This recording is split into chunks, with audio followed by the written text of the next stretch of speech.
사상 초유의 구조물 추락 인사사고. 슬픔 속에 프로야구의 시계는 잠깐 멈췄고 창원에서의 충격은 리그와 팬들 모두에게 번졌습니다. 이제 문제는 사고에 대한 후속 대처와 재발 방지. 하지만 그마저도 순탄하진 않습니다. 구단은 공단에게, 공단은 구단에게 서로 화살을 돌리고 있는 까닭에서입니다.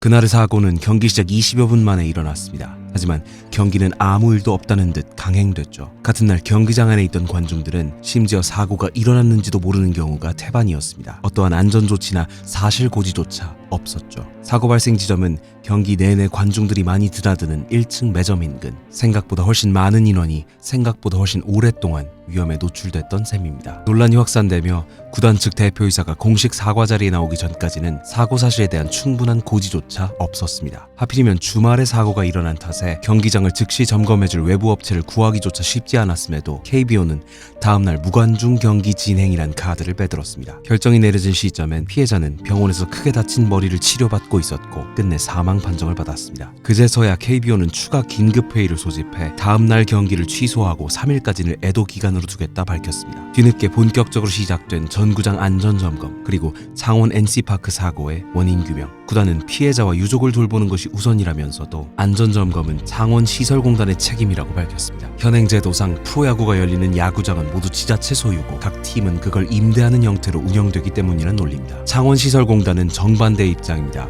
신속한 수습과 재발 방지에 최선을 다하겠다고는 했지만 유지 관리 및 운영은 사실상 NC의 책임이라며 공단으로서 해야 하는 안전점검을 정상적으로 이행했다는 입장입니다. 나아가 사고 원인인 부착물 루버가 안전점검 대상도 아니었다고 덧붙였죠. 정밀한 점검과 진상규명을 위한 수기가 아니라 내 책임 아닌데요식 떠넘기기 해명이란 비판이 나오고 있는 지점입니다. 한편 경남경찰청은 이번 사고에 대한 중대재해처벌법 적용을 검토 중입니다. 2022년부터 공중이용시설에 포함된 야구장, 시설의 안전관리상 결함으로 2개월 이상 치료가 필요한 부상자 10명 이상 또는 3개월 이상 치료가 필요한 질병자가 10명 이상 혹은 사망자가 1명 이상 발생했을 때 해당 사건은 중대시민재해로 구분됩니다. 이 건의 책임자가 의무를 다하지 못해 발생한 사고라고 인정된다면 해당 사업주, 그러니까 관리 주체는 1년 이상의 징역 또는 최소 10억 원 이상의 벌금을 물어야 합니다. 프로야구의 인기가 한껏 치솟고 있다며 자축하던 상황에서 채 10경기도 치르지 않은 시점에 발생한 끔찍한 사고. 팬들은 야구를 사랑한 우리와 같은 누군가를 잃은 슬픔에 잠겼고 그런 그들의 사랑을 먹고 사는 선수들의 가슴에는 근조 리본이 달렸습니다.